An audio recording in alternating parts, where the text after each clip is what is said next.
Double cage induction motor.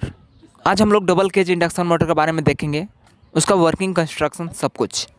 Video को पूरा देखने के बाद अगर आपको लगेगा कि ये चैनल आपके लिए हेल्पफुल है तो प्लीज़ चैनल को सब्सक्राइब कर लेना। 3 फेज इंडक्शन मोटर का ड्रॉबैक था कि उसमें लो स्टार्टिंग टॉर्क मिलता था, तो उसको ओवरकम करने के लिए डबल केज इंडक्शन मोटर को डिज़ाइन किया गया। डबल केज इंडक्शन मोटर का मेन फंक्शन होता है कि इसमें हाई स्टार्टिंग टॉर्क मिलता है, और जब मोटर नॉर्मल स्पीड से मूव करने लगता है तो जो टॉर्क रहता है वो लो हो जाता है। तो इस टाइप के ऑपरेशन को परफॉर्म करने के लिए डबल केज इंडक्शन मोटर को डिज़ाइन किया गया है। तो आप भी अगर डबल केज इंडक्शन मोटर के बारे में अच्छे से जानना चाहते हो तो प्लीज़ वीडियो को कंटिन्यू एंड तक देखो। Construction. Double cage induction motor में 2 ठो केज टाइप रोटर का यूज किया जाता है। एक इनर केज रहता है और एक आउटर केज रहता है। जो केज टाइप रोटर रहता है वो इंसुलेटेड बार से बनता है, और जो बार रहता है वो इंड रिंग से शॉर्ट सर्किटेड रहता है, मतलब कि इंड रिंग से जुड़ा हुआ रहता है। इंसुलेटेड बार कहने का मतलब है कि बहुत सारे लेयर का अरेंजमेंट होता है, और ऐसा करने से मशीन में जो ईडी करंट लॉस होता है वो रिड्यूस हो जाता है। आउटर केज को हाई रेजिस्टेंस मटेरियल से बनाया जाता है। उसको बनाने के लिए एल्यूमिनियम, ब्रास जैसे मटेरियल का यूज किया जाता है, जिससे कि स्टार्टिंग में उसका रेजिस्टेंस आउटर केज का हाई रह सके और उधर से लो करंट जा सके।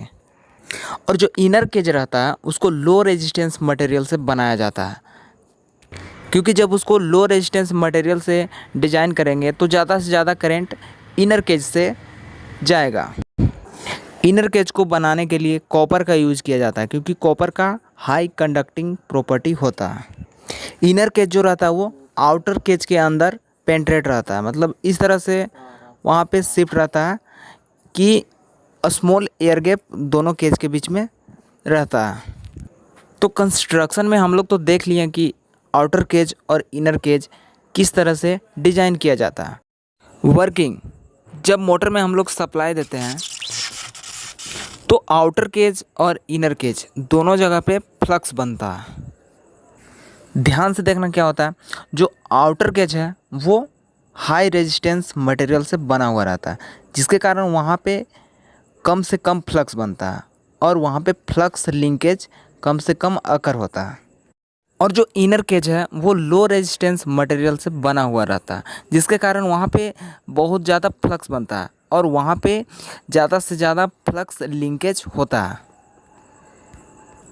और लार्ज फ्लक्स लिंकेज के कारण वहाँ पे ज़्यादा से ज़्यादा फ्लक्स लिंक हो रहा है एक दूसरे से, तो उसके कारण इनर केज का इम्पीडेंस हाई हो जाता है कंपेरिजन टू आउटर केज। इसके कारण स्टार्टिंग में जो करंट है वो इनर केज से कम जाता है और ज़्यादा से ज़्यादा करंट आउटर केज से जाता है। और इसलिए जो डबल केज इंडक्शन मोटर होता है उसका स्टार्टिंग टॉर्क हाई रहता है। जो टॉर्क रहता है वो डायरेक्टली प्रोपोर्शनल रहता है रेजिस्टेंस के, तो आउटर केज का रेजिस्टेंस ज़्यादा होता है, इसके कारण टॉर्क भी ज़्यादा रहता है। जो सप्लाई फ्रीक्वेंसी रहता है वो ईएमएफ फ्रीक्वेंसी के इक्वल होता है, मतलब जब हम लोग मोटर में सप्लाई देते हैं तो उस टाइम जितना फ्रीक्वेंसी रहता है पावर का, उतना सेम फ्रीक्वेंसी तब रहेगा जब दोनों केज में ईएमएफ इंड्यूस होता है। जब मोटर का स्पीड इंक्रीज होने लगता है तो जो इंड्यूस्ड फ्रीक्वेंसी है वो डिक्रीज होने लगता है। जब फ्रीक्वेंसी डिक्रीज होने लगता है तो उसके कारण क्या होता है कि दोनों केज का जो रिएक्टेंस है वो निग्लिजिबल हो जाता है, और जब रिएक्टेंस निग्लिजिबल हो जाता है तो ज़्यादा से ज़्यादा करंट इनर केज से जाने लगता है, क्योंकि यहाँ पे लो रेजिस्टेंस मटेरियल से बना हुआ रहता है। तो लो रेजिस्टेंस पार्ट प्रोवाइड करता है इनर केज, और जो आउटर केज है वो हाई रेजिस्टेंस मटेरियल से बना हुआ है, इसलिए वहाँ पे हाई रेजिस्टेंस होने के कारण करंट उधर से ना जाकर इनर केज से ही जाता है। और जो इनर केज में लो रेजिस्टेंस होने के कारण टॉर्क भी डिक्रीज हो जाता है, मतलब कम से कम टॉर्क लगता है। तो इस तरह से स्टार्टिंग में तो हाई टॉर्क मिल जाता है, क्योंकि आउटर केज का रेजिस्टेंस हाई है, और नॉर्मल स्पीड पे जब करंट इनर केज से जाने लगता है तो उस टाइम टॉर्क कम हो जाता है, क्योंकि जो इनर केज है उसका रेजिस्टेंस कम है। तो इस तरह से जो डबल केज इंडक्शन मोटर रहता है वो काम करता है।